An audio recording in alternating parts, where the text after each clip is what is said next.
Alors, cher Kevin, cher Marcos, bienvenue dans cette 24e numéro de l'avant-match. Avant de revenir sur le match qui s'est déroulé donc samedi dernier du côté du stade de Grand Donzelle à Verrier, d'abord une petite pensée pour nos chers amis Yannick et Raph qui se sont blessés lors de ce match du week-end passé. En leur souhaitant bon rétablissement, je vais demander à chacun d'entre vous de faire un petit mot pour les deux malheureux protagonistes du week-end passé. D'abord toi, Marcos, ou Kevin, c'est égal, comme vous voulez. Alors j'y vais. Un bon rétablissement à Bijar et puis à Raph, malheureusement qui sont entrechoqués durant ce match de Verrier. Ils ressortent avec quelques séquelles, mais bon, ça va vite aller, c'est des durs à cuire et puis ils vont revenir le plus vite possible. Courage à vous. Bon je crois qu'il a tout dit, courage. Par contre, vous faites chier de pas être là pour ce match. Hein. Ça c'est vrai. Bon rétablissement, d'abord la santé et puis j'espère déjà pour Bige que lundi ça se passe bien et puis Raph a priori ça évolue bien. Dans le bon sens, donc on s'entend un bon rétablissement. Donc maintenant on va parler dans les choses sérieuses. Perrault.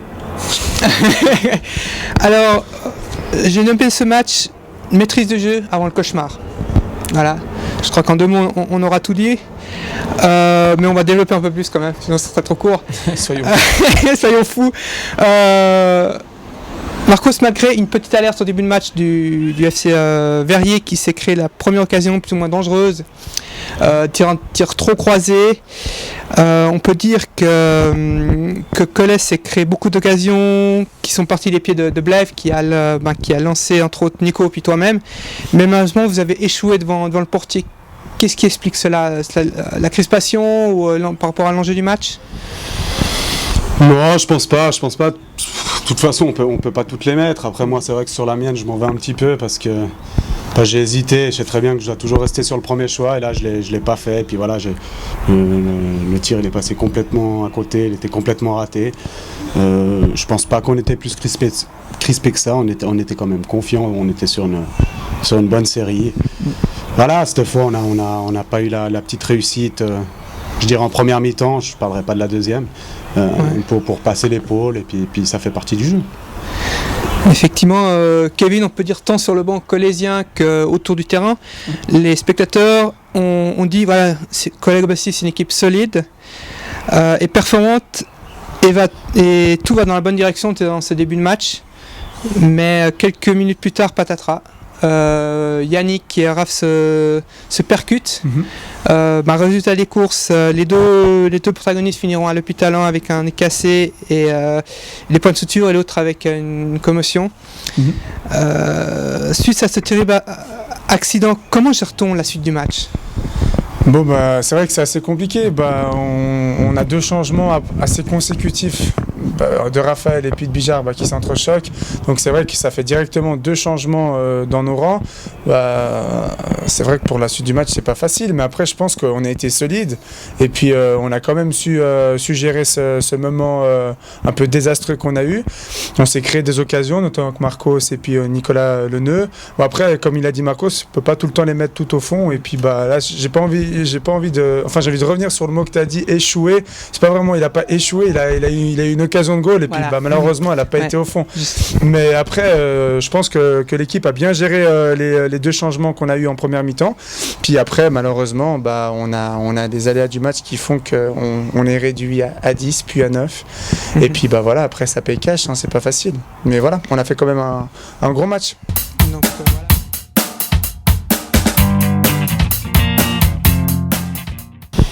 Oui, je pense qu'on a eu de la réussite, on a de la confiance, mais la réussite, on dit toujours, faut la provoquer. Je pense que si elle était là, c'est parce qu'on est allé la chercher. Et effectivement, une fois qu'on a eu une série, ça faisait 9 matchs qu'on perdait pas, donc évidemment la confiance, elle était là. Moi, personnellement, je m'attendais quand même au match le plus dur de deuxième tour contre Verrier. Puis je pense que je me suis pas trompé.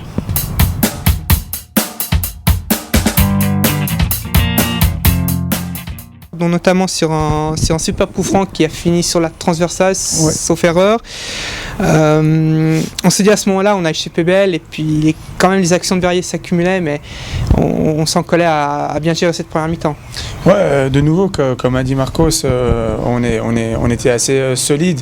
Mais non, c'est vrai qu'il y a un super coup franc de la part de je sais plus exactement qui tire le coup franc, je sais pas si c'est Tadeo, enfin bref, mais un joueur de Verrier qui tire le coup franc qui se termine sur la barre, quoi. On l'échappe belle. Et puis voilà, Verrier qui se crée des occasions, une bonne équipe de Verrier qui avait en face.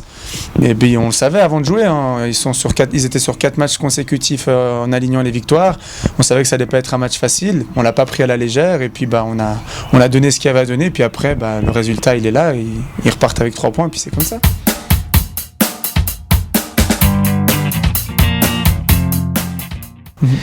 Quels ont été les mots de Pierre-Yves à la mi-temps pour passer l'épaule en seconde période? Les mots à la mi-temps, ce que je retiendrai, c'est qu'il a dit que pour lui, la clé du match, c'était que 4 éléments de notre équipe gardent leur nerf. Malheureusement, je pense qu'il a visé juste parce que finalement, c'est ces petits. Même si ouais, je suis un petit peu dur, je pense que les rouges de Luigi et Dijou ne sont pas forcément justifiés. Là, on peut pas leur reprocher, c'est vrai que souvent ils sont un peu impulsifs, mais c'est vrai que là ils avaient bien réussi à se contrôler, et puis malgré tout, voilà, quand ils arrivent à se contrôler, il y a un facteur extérieur qui vient leur donner un petit coup de pouce. Ouais,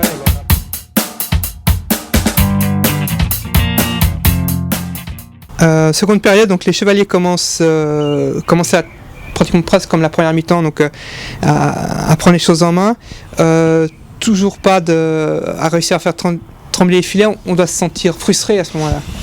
Pas forcément. Après, je pense qu'un match, ça joue sur 90 minutes. C'est vrai que c'est toujours plus positif quand on arrive à marquer dès les débuts de match. Mais des fois, on n'arrive pas à marquer avant la 90e, 93e, 94e des fois. Et puis, faut savoir rester confiant, patient. Et puis, ça peut arriver à n'importe quel moment, en fait. Et puis, c'est important de rester avec un esprit positif. Après, voilà, malheureusement, on n'a pas eu la chance de marquer. Mais ça va aller contre Bernay, je pense. On va refaire trembler les filets à nouveau. Ouais.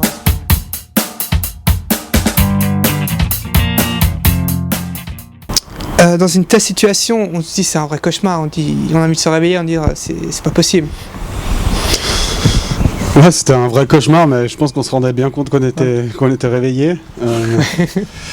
Mais non, ouais, c'est vrai que le premier rouge, il a été dur, mais même comme ça à 10, je pense qu'on a réussi à leur poser des soucis, jusqu'à ce qu'ils marquent leur goal sur un coup de pied arrêté. Et même encore après, je pense qu'on aurait, avec un peu plus de lucidité, je dis, peut-être revenir à un partout. Il marque le 2-0 quand on est à 9, à la 92e sur un compte, c'est un petit peu anecdotique. Donc malgré ces événements que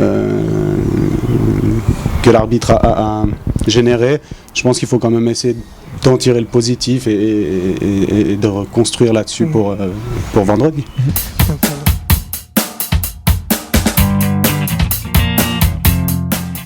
Kevin, tu rentres sur le terrain dans un contexte difficile, mené 1-0, à 10. Comment on gère une situation aussi difficile quand on rentre sur le terrain, quoi? Personnellement, je ne suis pas rentré dans l'optique en me disant c'est une situation difficile et il va falloir que je fasse un exploit ou autre. Non.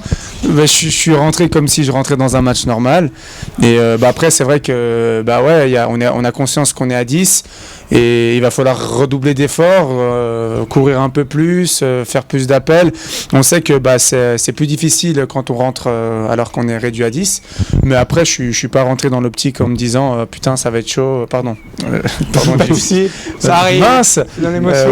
Dans l'émotion. Non, je me suis pas rentré dans l'optique. Ça va être difficile et on va galérer, quoi. Non, pas du tout. Je suis rentré dans un esprit positif et puis ça a pas apporté de différence, mais voilà, quoi. C'est comme ça. Mais sinon, ouais, c'était pas facile, mais voilà, il fallait le faire et puis on a essayé, on n'a pas pu, puis tant pis.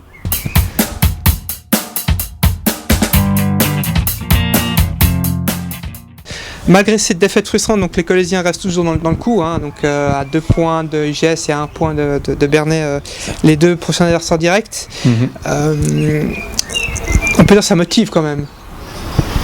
Ouais, de toute façon, d'être dans cette situation à 5 journées de la fin, d'être encore en course pour essayer de jouer quelque chose de très beau, c'est clair que c'est motivant. Hein. Je pense que mais on joue quand même pour gagner les matchs, pour se faire plaisir. Donc c'est clair que c'est beaucoup plus agréable d'être dans cette situation que d'être dans le ventre mou et jouer les matchs pour les jouer. Exactement, donc ça donne un petit sucre, on va dire. Voilà. Kevin, depuis ton retour de blessure, on te sent quand même en pleine forme, donc très présent sur le terrain. C'est quand même présent, c'est une chose. Oui, présent, oui. Efficace, on est une autre. Avec toi aujourd'hui. Oui, efficace, oui. Mais ça va venir, t'inquiète pas, ça va venir contre Bernay ou contre Montreux ou UGS, mais sur le plus vite possible. Ouais. Donc en fait, tu te sens quand même optimiste sur la fin du championnat et vous avez quand même la capacité de faire la différence dans cette dernière ligne droite. Alors d'un point de vue personnel, je reviens là sur les terrains. Après, c'est vrai que je sens quand même encore des petites douleurs, mais on a Luc, notre masseur extraordinaire, qui prend soin de moi et des autres. Après, c'est clair, on est toujours en course, on est toujours concerné. On va tout faire pour jouer les matchs à fond jusqu'à la fin et redoubler d'efforts, donner un maximum. Chacun va donner un peu plus. Et puis voilà, on espère que ça va jouer. Après, de toute façon, on n'a aucune pression. L'objectif, c'est de jouer les matchs après match. Si c'est possible de gagner, on va les gagner. On va pas faire semblant de jouer et puis de perdre, quoi. Mais le plus important, c'est de jouer les matchs, se faire plaisir, et puis voilà, jouer au football. Après, on verra pour la suite.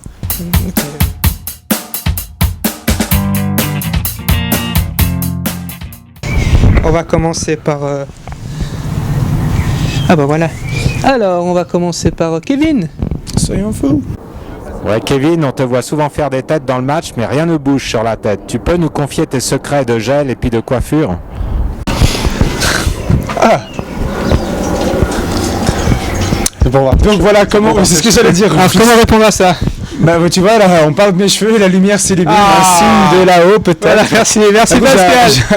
J'ai un petit secret avant les matchs, je me mets quelque chose dans les cheveux pour que ça tienne, que ça soit soyeux, quoi. Non, mais pas du tout.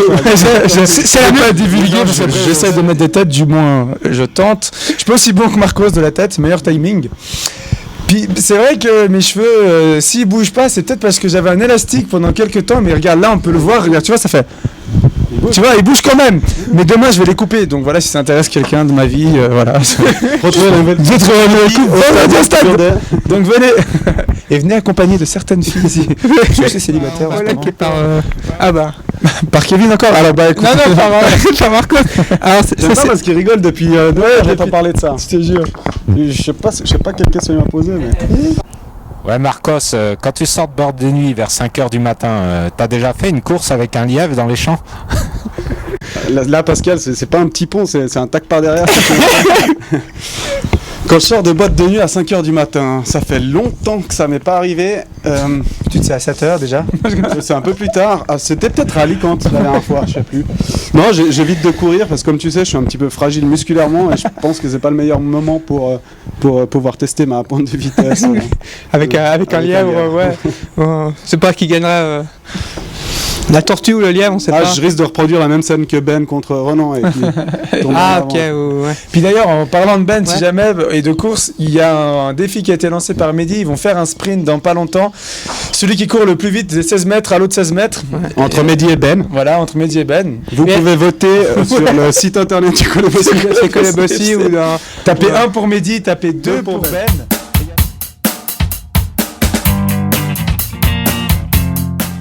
Prochain match, Signal Bernay, adversaire direct, actuellement deuxième du championnat avec 42 points. Au deuxième tour, ils ont quasiment le même parcours que Colobossi, donc une défaite seulement et 2 matchs nuls et le reste des victoires.